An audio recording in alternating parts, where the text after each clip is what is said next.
The Silat Brotherhood that disturbed the Sakura land.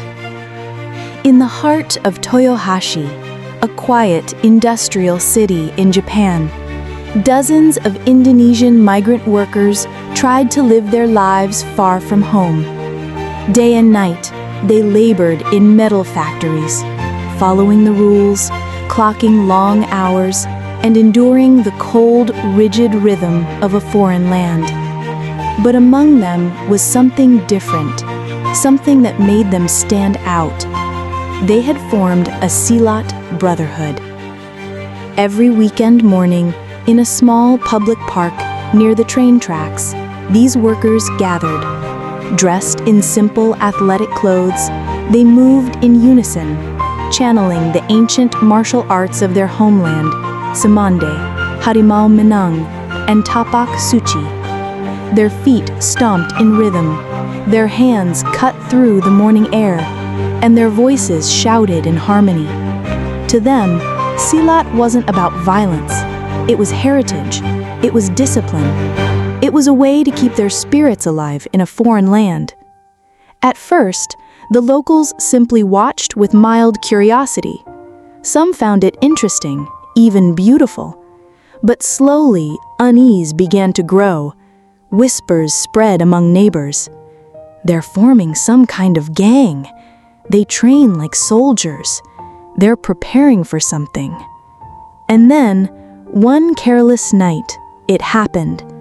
A young Japanese man, clearly drunk, wandered too close to their practice, trying to film them.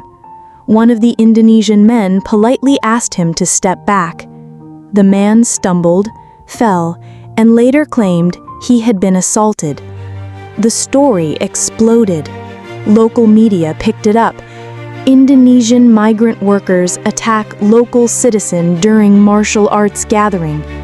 Fear spread. Tension thickened. Suddenly, the Brotherhood of Silat became a suspected militia. Immigration officers soon arrived, but they weren't alone. From the shadows came another kind of authority. An older man, dressed in all black, holding a simple wooden cane. His presence chilled the air.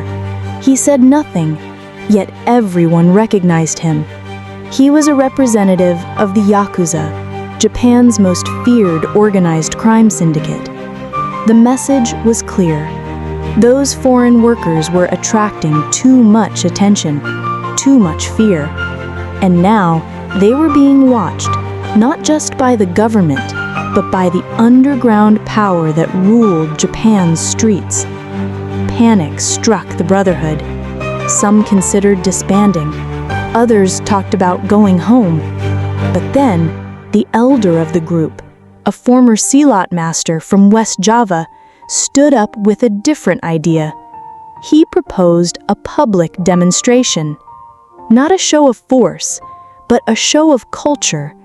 An open performance to prove that Silat was not about war, but about art, history, and peace.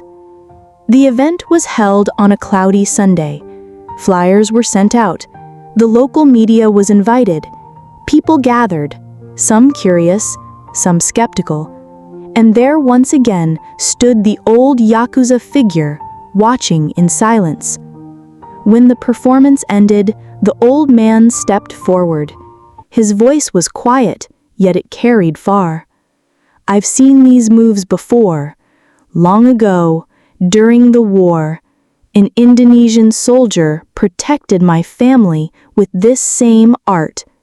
No one said a word, but that moment changed everything. From that day on, suspicion faded.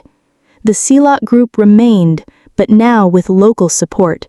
Some Japanese joined their practices. Children laughed while mimicking the moves.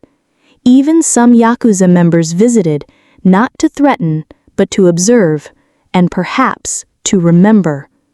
Silat, once feared as a foreign threat, had become a cultural bridge, a symbol of unity. And so, a group of tired workers from a distant land reminded an entire community that heritage isn't something to fear, but something to share.